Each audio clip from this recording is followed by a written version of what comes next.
A lot of you have probably never heard of horseshoe theory, but almost all of you have most likely heard the words right-wing, left-wing, conservative, liberal.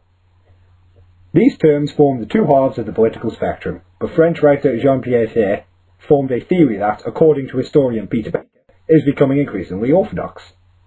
Instead of a line with left and right, horseshoe theory claims that the spectrum is, surprise surprise, more like a horseshoe, where centre-right and left are essentially the exact same thing with minimal difference, and the far right and the far left, although never identical, will forever share a number of parallels. To better explain this, we'll split the horseshoe into four parts: centre, left-right, liberal, conservative, far left-right, extreme left-right. First of all, the centre. The left is more about gradual reform. The right, an example being former Prime Minister Benjamin Disraeli, being about constitutional conservation, reforming only when the need arises.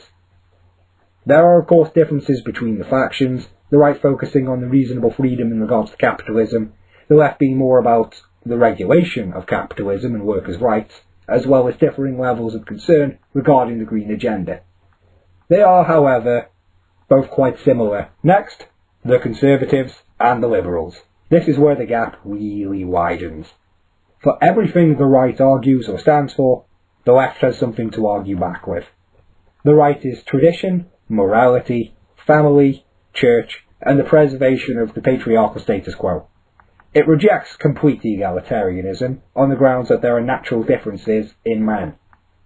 Liberalism, on the other hand, is more of the unstoppable hurricane of reform compared to the unmovable mountain of conservatism. Social justice, egalitarianism, extensive and all-encompassing welfare. If the right is social Darwinism, the left is the nanny state. Now, where conservatism and liberalism are the undiluted, staunch, powerful versions of the centre-right and the centre-left, the far-right, nationalism, and the far-left, socialism, are the latter on steroids. Social Darwinism gives way to the demise of workers' rights in the name of profit. The jolly patriot becomes the jingoistic fanatic. Democracy disappears under a sea of the veneration of the strong. On the other hand, egalitarianism and welfare aren't encouraged or supported as much as imposed on the population. But as we can see from the horseshoe, this is when the divide starts to close up a little bit. As you reach the ends of the horseshoe, the individual starts to vanish.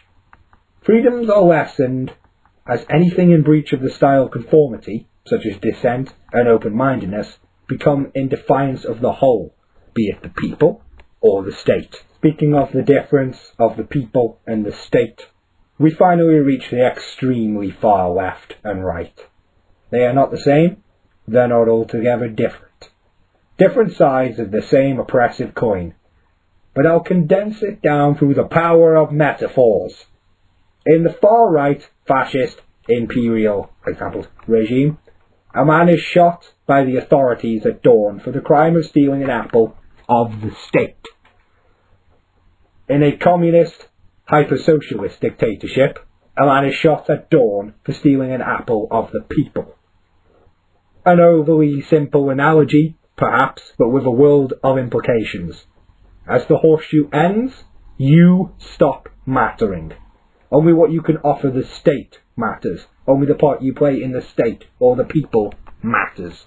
To conclude, as the horseshoe model tightens, it becomes harder to tell what is right and what is left. The Nazis, for example, started off as a socialist movement, but adapted over time. North Korea holds far more right-wing principles than it does left. Jingoism, militarism, xenophobia, the veneration of a king by any other name. And let us not forget the most right-wing entity of all time, in my opinion, the empire with the demigod emperor that sought world conquest, the Empire of Japan. This has been my opinion, and I hope to see you all again soon.